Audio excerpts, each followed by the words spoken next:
একটা মজার জিনিস দেখেন, এই যে চেকটা, এই চেকটার যে অ্যাকাউন্ট হোল্ডার উনি স্বাক্ষর দিয়ে দিছে, স্বাক্ষর দিয়ে তারিখও ঠিকঠাক লিখে দিছে। লিখে দেওয়ার পরে এই যে ব্যাংকে ইনস্ট্রাকশন দিয়ে দিছে যে পে টু জিল্লু, মানে জিল্লুকে ৮,০০০ টাকা দিয়ে দেওয়ার জন্য। এখন জিল্লু এখানে একটা চালাকি করছে। চালাকিটা কিরকম? সে দেখছে এই ৮,০০০ যে লেখছে, এটার আগে পরে বেশ কিছু জায়গা আছে। সে কি করলো, আপনার আরেকটা ৮ বসাই দিল সামনে, দিয়ে এভাবে ৮৮,০০০ মানে ৮৮,০০০ বানাই ফেললো। তাহলে এখানে কি করতে হবে, ৮,০০০ কে ৮৮ বানানো কিন্তু খুব সহজ। দেখেন, একটা আকার দিয়ে আরেকটা রস্বইকার দিলে কিন্তু ৮৮ হয়ে গেল।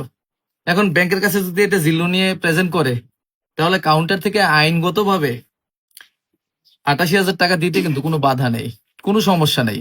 এখান থেকে আমাদের শিখতে হবে যে আমরা যখন একটা চেক লিখি এবং অন্য কাউকে এই চেকটা দেই, তখন চেক লিখার ক্ষেত্রে এই যে টাকার অঙ্ক যেখানে লিখি এবং কথায় যেখানে লিখি, সেই জায়গায় যে গ্যাপগুলো, সেই গ্যাপগুলো আমরা এইভাবে টেনে টেনে ফিল আপ করে দিব। কেন ফিল আপ করে দিব? যেন এটার উপরে অন্য কিছু লেখার আর সুযোগ না থাকে। যেমন এখানে ৮ লেখার আগে আমার বেশ কিছু জায়গা ছিল, আমি যদি এইভাবে টান দিয়ে বন্ধ করে দিতাম, আবার এই ৮,০০০ লেখার যেখানেটা শেষ হচ্ছে সেখানে যদি এভাবে টান দিয়ে আমি ক্লোজ করে দিতাম বিষয়টা, তাহলে কিন্তু আর এখানে কোনো সংখ্যা বসানো, আগে পিছে সংখ্যা বসিয়ে এই চেকের অ্যামাউন্টের কোনো চেঞ্জ আনতে পারতো না এবং আপনার আসলে এই চেকটাকে ট্যাম্পারিং করার সুযোগ পাইতো না।